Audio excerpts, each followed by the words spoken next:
Pernah gak sih kalian kepikiran 5 tahun lagi aku bakal jadi apa ya? Dan skill yang aku punya sekarang cukup gak sih buat menghadapi dunia kerja yang bergeraknya super cepat ini? Because honestly, that's the same question I ask myself too. Hai semuanya, perkenalkan aku Adelia, mahasiswi Universitas Terbuka Prodi Ilmu Komunikasi. Aku ingin mengajak teman-teman melihat masa depan bukan sebagai sesuatu yang menakutkan, tapi sebagai opportunity besar yang sebenarnya bisa kita bentuk mulai hari ini. Kenapa? Karena menurut World Economic Forum Future of Job Report 2025, dalam beberapa tahun ke depan 170 juta pekerjaan baru akan tercipta, tapi dalam waktu yang sama 92 juta pekerjaan akan hilang akibat otomisasi dan AI. Artinya, kita sedang memasuki dunia kerja yang bukan hanya berubah, tapi berubah secara masif, cepat, dan tidak menunggu kita siap. So, the real question is, skill apa yang benar-benar penting kita kuasai dalam 5 tahun ke depan? And how can we stay relevant? Teman-teman, sekarang kita hidup di masa yang dinamis banget. Teknologi seperti AI, machine learning, green energy,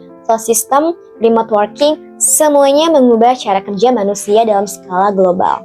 Menurut WEF, transformasi ini bukan tentang manusia digantikan oleh mesin, justru sebaliknya. Ini adalah era di mana pekerjaan yang berbasis kreativitas, pemikiran kritis, dan kemampuan memecahkan masalah akan tumbuh pesat. Bloomberg Technology juga mencatat bahwa profesi seperti AI spesialis, data analis, cybersecurity expert, green energy workers akan termasuk yang paling naik beberapa tahun mendatang. Sementara, pekerjaan rutin dan repetitif akan semakin berkurang karena otomisasi. So yes, this is the reality. We don't just need to work hard, we need to stay relevant. Dan untuk tetap relevant, kita punya 5 skill utama yang gak bisa kita tawar lagi, yaitu 1. Ketahanan. Skill pertama adalah ketahanan. Ini bukan sekedar tahan banting, tapi kemampuan untuk bangkit lagi, belajar lagi, dan mencoba lagi. WEF mencatat pekerja dengan resilience tertinggi memiliki peluang 2 kali lebih besar untuk sukses jangka panjang. Di dunia kerja yang terus berubah, resilience bukan hanya kelebihan, it's a necessity. 2. Kelincahan. Kelincahan di sini bukan hanya bergerak cepat, tapi cepat menyesuaikan diri, cepat belajar, dan cepat mengambil keputusan baru. Menurut Bloomberg Technology, profesional digital seperti analisis data harus mampu menyesuaikan strategi dalam hitungan jam, bukan lagi hitungan bulan. Itu artinya kita harus nimble. We need to be adaptable. 3. Kreativitas or creativity. AI bisa melakukan banyak hal memang, but creativity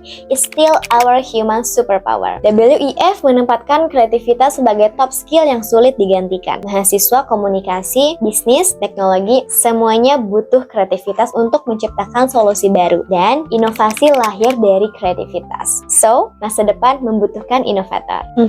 Fleksibilitas or flexibility. Di dunia kerja masa depan, satu orang bisa memegang banyak peran. Talent Guard melaporkan bahwa fleksibilitas dapat meningkatkan produktivitas hingga 25%. Kita harus siap menjalankan berbagai role, kadang analis, kreator, dan kadang sekaligus marketer. That's the reality of future jobs. Yang kelima ada rasa ingin tahu dan pembelajaran sepanjang hayat or curiosity and lifelong learning. This one mungkin skill yang paling penting. WEF menyebut lifelong learner 3 kali lebih inovatif daripada mereka yang berhenti belajar. Ilmu berkembang cepat, yang kita pelajari hari ini bisa berubah besok. Curiosity keeps us growing. Curiosity keeps us relevant. Dan beruntungnya kita hidup di era di mana belajar itu semudah membuka aplikasi. Coursera, LinkedIn Learning, YouTube, or semuanya bisa jadi jembatan menuju skill baru. Sebagai mahasiswa, kita punya privilege besar, akses teknologi, informasi, dan akses global network.